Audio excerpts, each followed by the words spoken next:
आज कश्मीर क्या है वो इनको नहीं दिखता, पीओके ने आरजू ने बताया वो इनको नहीं दिखता। आज फिर भी इनको वैसे सर माथे पर बैठ करके हरियाणा में बांट रहे हैं, राजस्थान में बांट रहे हैं, कुछ एक दो सीटें ज्यादा ले लेंगे कि वहां पे शव ज्यादा आते हैं, वहां पे शव कम आते हैं। गुजरात में शव आते ही नहीं है, हरियाणा में शव ज्यादा आते हैं, तो वहां सीटें ले लेंगे, वहां सीटें ले लेंगे शव दिखा करके। सचिन जी, आपका फर्ज नहीं बनता सरकार से पूछने, अनुजा कपूर, शेम। इंक्वायरी क्यों नहीं हुई? आपका फर्ज नहीं बनता, आप पत्रकार हैं। सेना का पॉलिटिसाइजेशन नहीं होना चाहिए, राजनीतिकरण सेना का नहीं होना चाहिए। हमारी सेना एक राजनीतिक है और सब लोग, सेना हमारे सर माथे, लेकिन आप राजनीतिक बयान क्यों दे रहे हैं सेना के ऊपर? और जो आप इंक्वायरी की बात कर रहे हैं, सेना का एक सेट प्रोसीजर है, हर एक चीज की इंक्वायरी होती है, इनको होती है। बोलिए अनुजा।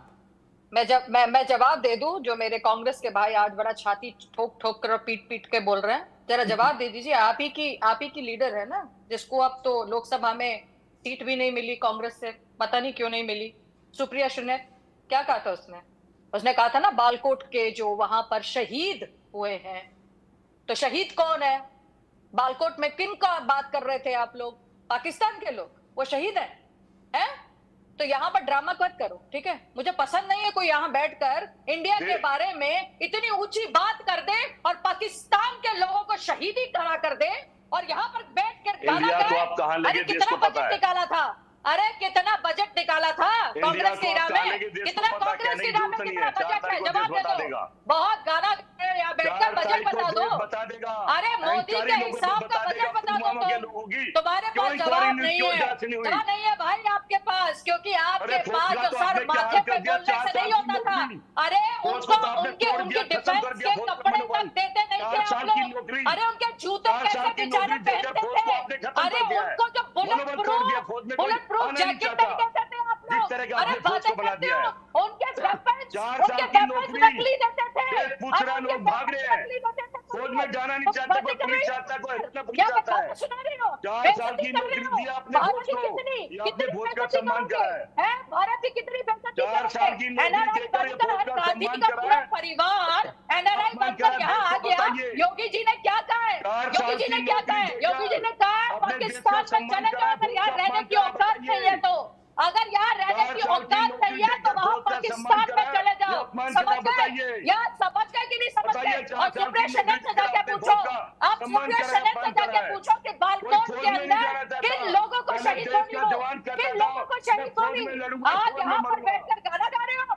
अरे जो लोगों को हम लोग उसके मारने वाले लोग हैं, तुम्हारी तरह नहीं है, तुम्हारी तरह नहीं है। तो चूड़ियों का नाम लेंगे, चूड़ियां सुहाग की निशानी है, और सुहाग जो है ना वो औरत की निशानी है। तो जो औरतें चूड़ियां पहनती है वो चूड़ियों से घसीट कर बालों से आपने को घसीट कर यहाँ पर ला सकती है। समझ गया मैं? या क्या आप जाकर अपने फारूक अब्दुल्ला से पूछो, जाके अपने मणिशंकर अय्यर से पूछो। कांग्रेस ने झूठ अलग कर लिया, अब कांग्रेस हम लोग ने तो सेट पे बोल दिया। अरे तुम्हारे डिफेंस के जो स्टैंड के लोग थे एयर इंडिया में जाकर क्या यूज करते थे? देकर देश का सम्मान करा है या अपमान करा, बताइए देश को।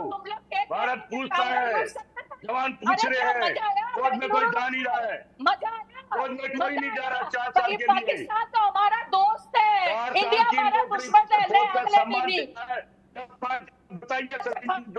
अगले दिन ही बेंगलुरु ने बता दिया, ले पापा ठीक है, लड़ते नहीं है, वरना आरजू जा करके कहेंगी पाकिस्तान से बैठी है कि ऐसा है कि 2 पार्टियां आपस में ऐसे लड़ी थी कि एक पाकिस्तान का प्रवक्ता है और एक जो है वो भारत का प्रवक्ता था।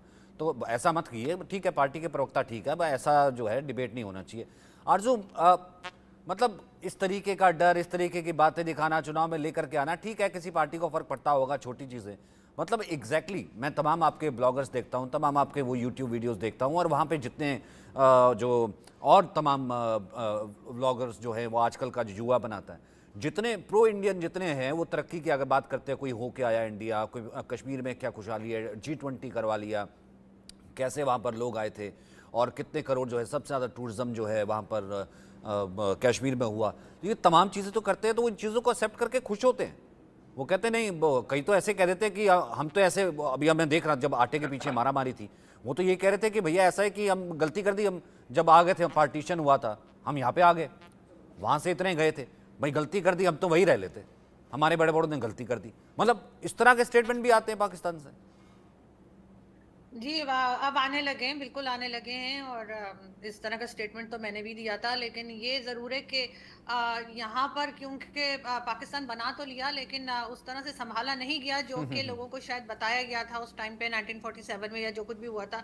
तो जाहिर है जब हम अपने पड़ोसियों को, ना सिर्फ हिंदुस्तान को बल्कि अगर हम बांग्लादेश की तरफ भी देखते हैं तो उसमें भी हमें प्रोग्रेस दिखाई देती है और वो आगे बढ़ता हुआ दिखाई देता है। तो यहाँ पर अब लोग सोशल मीडिया की वजह से और आपके चैनल्स की वजह से अब लोग खुलकर बात करने लगे।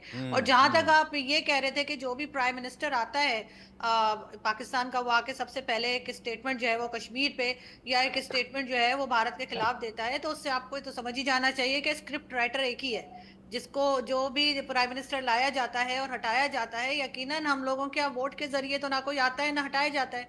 ये तो सभी को मालूम है कि गवर्नमेंट्स कैसे बनती हैं और कैसे हटाई जाती हैं। वरना इस बार भी इमरान खान को मैंडेट मिला था, लेकिन जो गवर्नमेंट बनी वो शहबाज शरीफ साहब की बनी। तो इसीलिए उनको आते ही पहला स्टेटमेंट उन्हें भारत के खिलाफ और कश्मीर के ऊपर ही देना होता है। लेकिन पब्लिक में अब अवेयरनेस आ गई है, पब्लिक अब काफी चीजें समझ रही है, बोल भी रही है, और सोशल मीडिया की वजह से उस चीज को एक्सप्रेस भी कर रही है। ये और बात है कि हमारे यहाँ आजकल सोशल मीडिया को कंट्रोल करने की बात की जा रही है। एक्स को तो फिलहाल बैन कर रखा है, लेकिन किसी ना किसी तरीके से लोग उसको देख लेते हैं। तो ये चीज अब रुकने वाली नहीं है। बाकी छोटी मोटी चीजें जो किसी भी कंट्री में गड़बड़ होती रहती है, वो कोई खास बात नहीं। अगर आपकी गवर्नमेंट जो है वो 100 में से अगर 50% जो उन्होंने वादे किए वो भी अगर पूरे कर देती है तो मेरा ख्याल है वो ठीक है। बाकी अपोजिशन का काम तो यही होता है कि वो बार बार लेग पुलिंग करे, वो हमारे यहाँ भी चलता रहता है और मेरे ख्याल है ऐसे ही चलता रहना चाहिए ताकि हर वक्त जो है वो टोस पे खड़ी रहे गवर्नमेंट और काम बेहतर से बेहतर हो सके। ठीक है, लेकिन अब पी के सहगल सर, अगर मैं इसको रियलिटी में पिक्चर दिखाने की कोशिश करूं, क्या कांग्रेस को नहीं पता होगा कि हमारी फौज कितनी स्ट्रांग है और वो क्या कर सकती है? क्या है फौज की ताकत? कि पीओ के जब गृह मंत्री कह रहे हैं पूरी भरी सभा में, तो कुछ तो प्लान होगा ना, जब पीएम भी कह देते हैं। सहगल सर, मुझे पक्का यकीन है कि कांग्रेस को भी हर प्रकार से पता है कि हमारी सेना जो है बहुत स्ट्रांग है और देश की एकता और अखंडता की हर प्रकार से रक्षा करते हैं, हर प्रकार से देश सुरक्षित है, तो सुख चैन की नींद सोते हैं, क्योंकि हमारी आर्म फोर्सेस बड़ी स्ट्रांग है और हर प्रकार से सतर्क है। उसके बावजूद मीडिया के सामने या टीवी के सामने इस माफी के स्टेटमेंट देते हैं जो निंदनीय है, जो कंडेमनेबल है। तो क्या मजबूरी क्या होती है इनकी क्या मजबूरी होती है? Vote bank politics. मैं तो दाग देता हूँ आरजू जी का और सैल्यूटेशन टू हर कि शी इज गॉट गट्स। जो उन्होंने बातचीत कही, ये आज मैं पहली बार पाकिस्तानी जर्नलिस्ट से सुन रहा हूँ कि वास्तव में सारा देश जानता है, सारी दुनिया जानती है कि सरकारें वहाँ कैसे बनती हैं, कैसे हटाई जाती है, कैसे बनाई जाती हैं। This is a statement that is I think the first ever said by a Pakistani journalist, and I say hats off to her.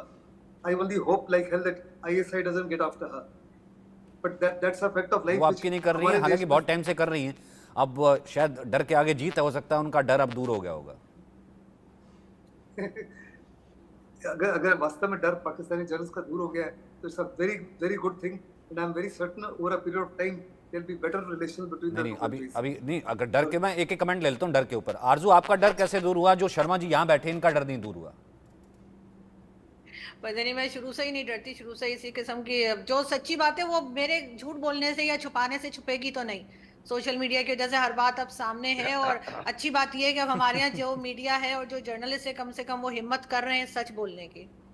ये और बात है कि हमें फिर उसके बाद टैग कर दिया जाता है कि ये तो गद्दार हैं, ये तो पाकिस्तान के खिलाफ बात कर रहे हैं, लेकिन हम लोग असल में पाकिस्तान को ठीक करने की कोशिश कर रहे हैं। That's it.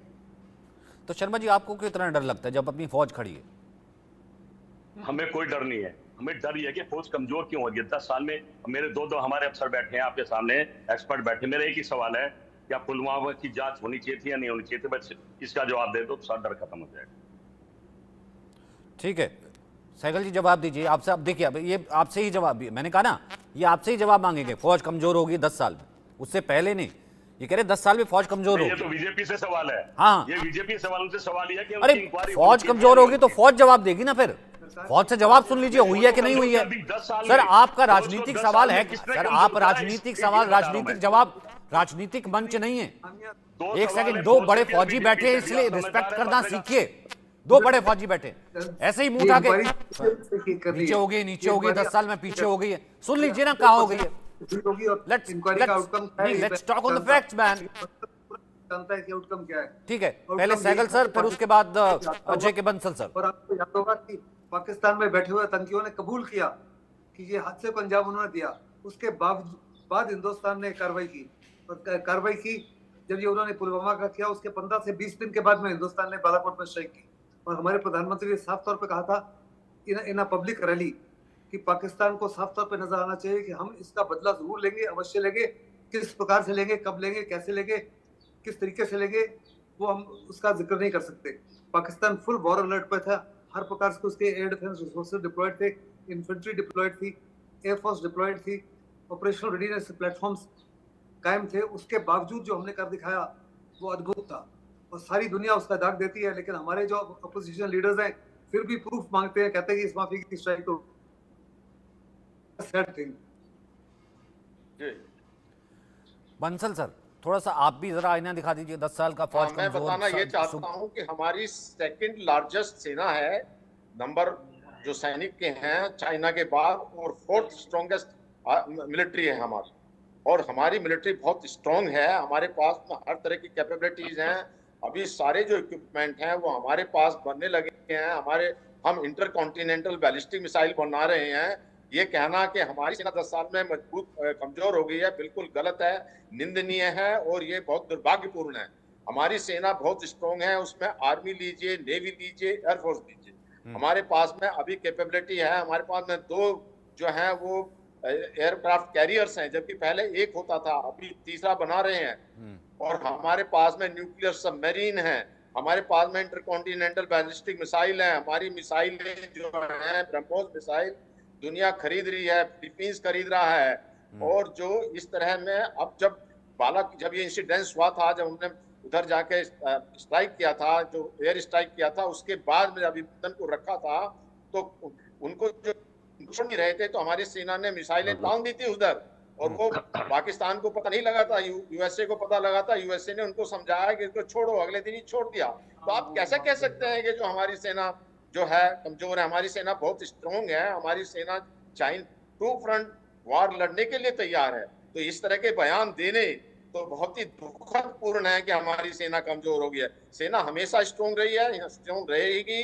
ये सिर्फ लीडरशिप की बात है। जनरल साहब, मेरा सवाल ये है, हथियार तो इनको चलाने के लिए लोग तो चाहिए। मुझे आप कहने नहीं दीजिए, प्लीज डोंट, मुझे आप मत बीच में रोकिए। हमारी जो है लीडरशिप जो कहती है जनरल साहब उसके हिसाब से करते हैं। और जब 4 साल की नौकरी पुलवामा की इंक्वायरी, 4 साल की नौकरी आपको कुछ पता ही नहीं है, आप वही रटे जा रहे हैं। इससे ज्यादा आप इस तरह प्लीज आप मुझे कहने नहीं दीजिए, आप मुझे इंटरप्ट मत करिए। आप इससे जो है देश का नुकसान कर रहे हैं, क्योंकि आप जो है हमारी सेना की जो स्ट्रॉन्गनेस है देश को, दुनिया को मैं बताना चाह रहा हूँ, और आप मुझे बताने नहीं दे रहे हैं। हमारी जो सेना जो सेना हमेशा मजबूत रही है, ये लीडरशिप होती है कमजोर, जो कमजोर लीडरशिप होती है वो सेना को फ्री हैंड नहीं देती। अब गारंटी की बात करो, हथियार तो है पर चलाएगा कौन?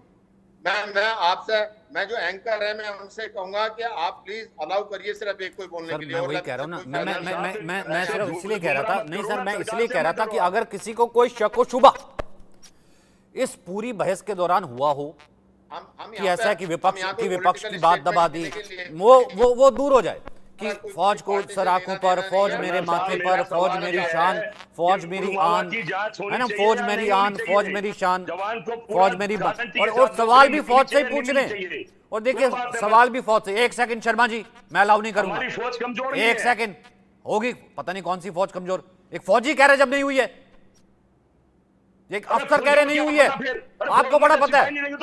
ये अफसर लड़ेंगे, फौज में लड़ेंगे तो सिपाही ना। आपको पता है हरियाणा में फौज कमजोर होगी, राजस्थान में फौज